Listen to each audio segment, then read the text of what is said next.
Hello guys, welcome back to another video of mine. This is your match review for Chelsea nil, Liverpool 2, which happened yesterday in the Premier League at Stamford Bridge. There was a lot to take from that game yesterday. It was very disappointing. I know I said yesterday, or sorry, on Friday, in my preview that I said the game had finished 2-2, but that was me being optimistic and also me thinking that the likes of Thiago Silva might play, Ben Chilwell might play, Pulisic might be back from injury, but none of them were. So we were going in with the same kind of back line, or the same team that played against Brighton really, and kind of really underwhelmed a lot of us. So it was always going to be a tall order. And especially when I saw the team, the starting lineup come out before the game, it was very disappointing. And usually, the starting line, whenever I look at the starting lineup, and I'm sure many other fans of any club see the starting lineup and they're not confident with it, you always fear the worst when it comes to the game. So I'm going to run into that. So the starting lineup was Kepa in goal. Back four of Reece James, Kurt Zouma, Andreas Christensen, and Marcos Alonso. It was a 4-3-3 formation actually. It was Jorginho, Kovacic, and Kante as the three midfielders, and then it was Mount on the right, Havertz on the left, and Timo Werner up front. Very confusing. I don't know why that was the case. It changed a little bit between 4-3-3 and 4-2-3-1. So if it was the 4-2-3-1, it would have been Kovacic and Kante as the two kind of deep-lying midfielders. And then it was Jorginho would have been the kind of number 10. And Havertz was on the left for some reason. Mount was on the right, and obviously Werner up front. But Havertz and Werner seemed to kind of interchange between the left side in the midfield and the striking role, which is very strange. I'm gonna dissect everything about the game. The lineup was completely wrong. Frank Lampard's in-game management was very poor. But yeah, I think the overall kind of theme of this game is that we got a big reality check and a big slap in the face in terms of where we're at this season, what our expectations should be, and kind of what we need to do if we want to, be a bit more consistent this season. So anyway, talking about the game. Now, I thought for the first half we were in it. I thought we were competing with Liverpool to a certain extent. Now, we didn't create too many chances. I think the main one we had really was Timo Werner. It was a ball played up in the air. Kante actually won the header. Was going towards Werner. He managed to muscle off. I'm not 100% sure what Liverpool player it was. Sprinted towards the box and he took a shot and he kind of dragged it a little bit wide, but it was very, very close. We're talking inches, just outside of the post. So that was kind of our best chance. But I thought defensively we did very well, which is a rare thing for me to say. We managed to contain Liverpool. They didn't really have too many clear-cut chances, so that was a positive in the first half. But then the red card, Andreas Christensen red card. As soon as that red card was given out, that was it. That was good night, Irene. Game over.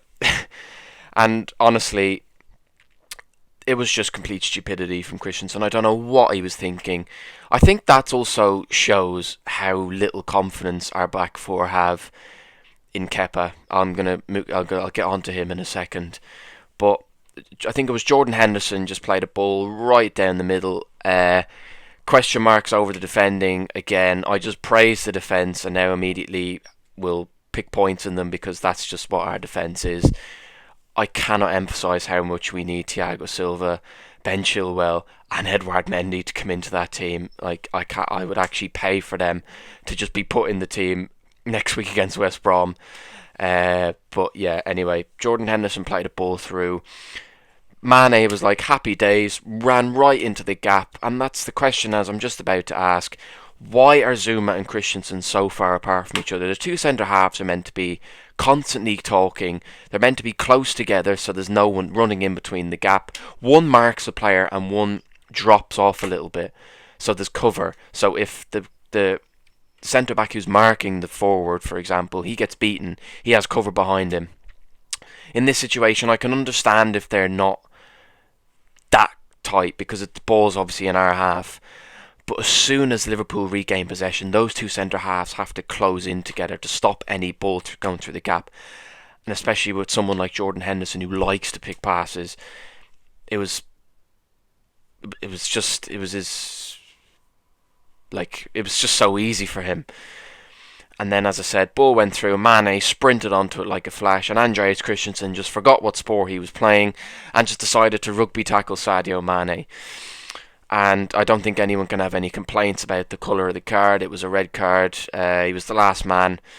You might say that Kepa could have got there, but, I think if Christensen hadn't have handled Mane, Mane probably would have got there just before Kepa and rounded and probably scored.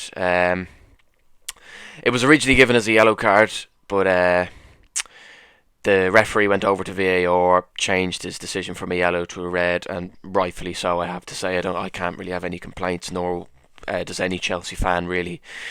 And it was half time at 0-0, and as it got to half time, I was thinking, this is going to be a long 45 minutes. It really is. We need to pray and hope to God that, just hope for a miracle, really, because with 10, it's already tough as it is with 11 men against Liverpool. 10 men, it's been magnified by 10. So we came out into the second half, and I think it literally was about 5 minutes into the second half, and then Liverpool took the lead. I have to put my hands up and say it was a very, very good team goal from Liverpool. They played some nice, intricate football. They got the better of Alonso down the left, although that's not very hard.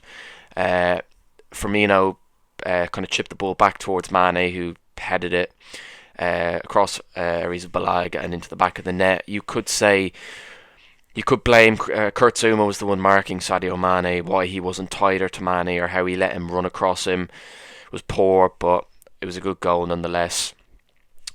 And now this is where my gripe comes in. This is where I'm going to get a bit annoyed. The second goal. Okay, one thing I do want to talk about, I don't want to just lay the entirety of the blame on Aris Balaga. He gets the majority of the blame, but not the entirety of the blame. Why do Chelsea have this tendency, and we have this really annoying habit, to always go back with the ball? It was the case under Maurizio Sarri, and it's now the case under Frank Lampard. Why, whenever we have the ball, as we approach the opposition's half, why do we always feel the need to go back to the centre halves or back to the keeper? It's just putting pressure on them, and especially against a team like Liverpool who like to high press and are good at it. We're just putting ourselves under immense pressure, and we crumbled under that pressure. Fikayo Tomori had the ball.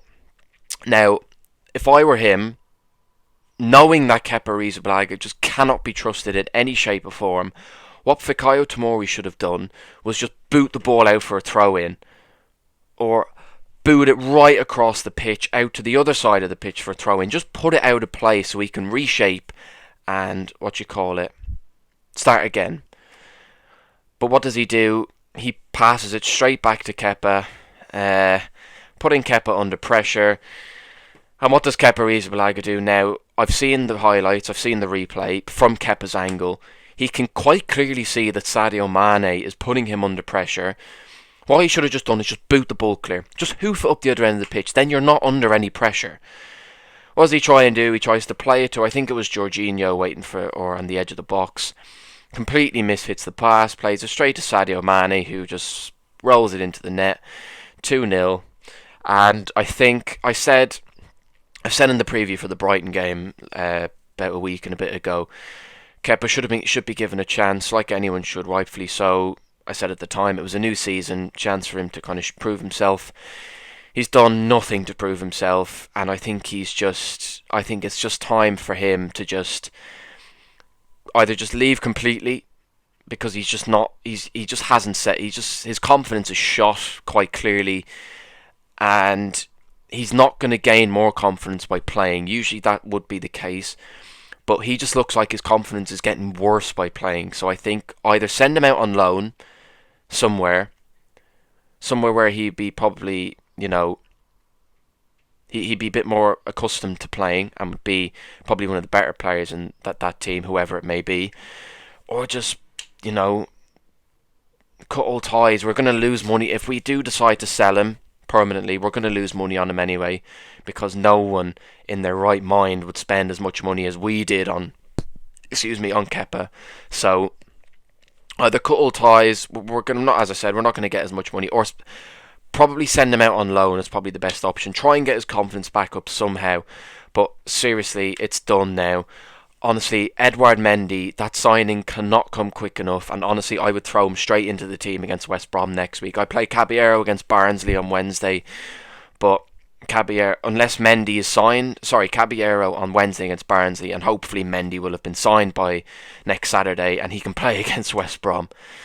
Because Kepa's just done. He's done. And quite frankly, I don't want to see him playing in any Premier League game anymore. And then, as I said, 2-0, that was it, game over. We were 1-0 is bad enough with 10 men against Liverpool. 2-0, that was game over. That was it, finished. In fairness, I thought we did well to kind of keep it at 2-0 with 10 men against Liverpool.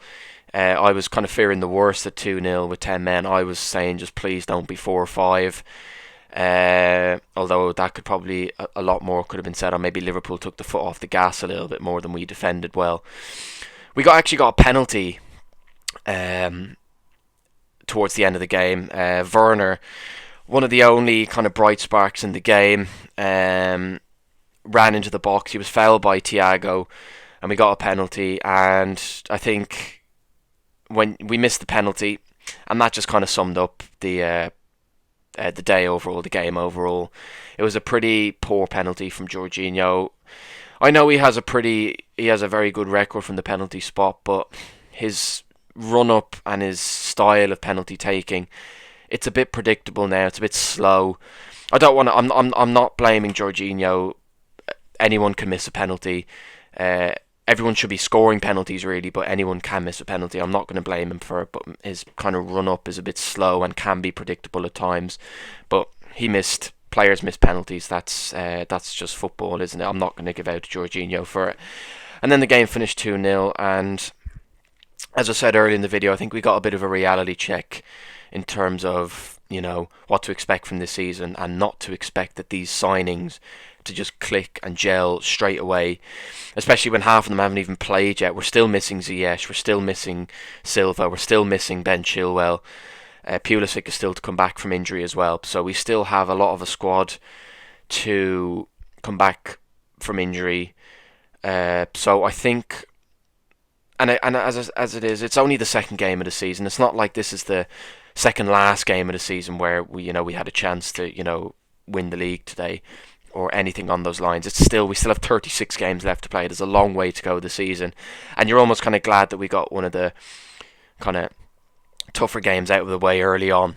But disappointing nonetheless. But we move on. We've a League Cup game against Barnsley on Wednesday, but we go back to Premier League action next Saturday against West Brom, and hopefully by then we might have some of our new signings available and we can kick on from there. So anyway guys, that's it for this video. If you did enjoy it, please drop it a like, subscribe if you're new around here, or if you enjoy the content, and I'll have a preview for the Barnsley game out. I'll have it out on Wednesday. I'll do it on the day of the game, and then I'll have the review out the following day. So I'll see you then guys, and take care.